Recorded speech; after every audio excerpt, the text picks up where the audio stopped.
আমার নাম শ্রী পলাশ চন্দ্র, বাসা জয়পুরহাট জেলা, আক্কেলপুর থানা, যোগিন্দিপুর ইউনিয়ন, রেলগেট, জামালগঞ্জ রেলগেট বাসা। আমি একজন চা ব্যবসায়ী, চার দোকানি। আমার কিছুদিন যাবৎ ক্যান্সার রোগে ভুগতেছি। আমি প্রথমে ইন্ডিয়া কলকাতা অ্যাপোলো হাসপাতালে চিকিৎসা নিই। চিকিৎসা করে সব শেষ হয়ে গেছে।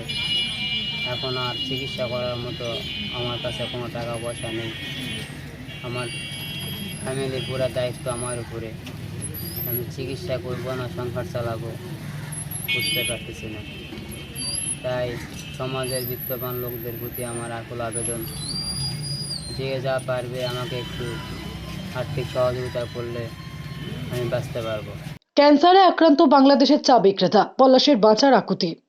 গলায় ধরা পড়েছে মারণ রোগ ক্যান্সার। বাঁচার আকুতি জানাচ্ছেন মানুষের দ্বারে দ্বারে। বাংলাদেশের জয়পুরহাট জেলার আক্কেলপুরের চা বিক্রেতা পলাশ চন্দ্র মহন্ত জীবিকা নির্বাহ করেন রেলগেটে চা বিক্রি করে। হঠাৎই তিনি অসুস্থ হলে বাংলাদেশের চিকিৎসকরা উন্নত চিকিৎসার জন্য ভারতে যেতে বলেন। পলাশ ভারতে অ্যাপোলো হসপিটালে চিকিৎসা নিয়ে জানতে পারেন গলায় ক্যান্সার হয়েছে তার।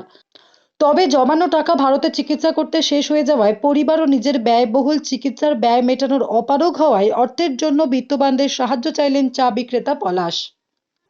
Bangladesh bureau report, D Bangla news, Kolkata.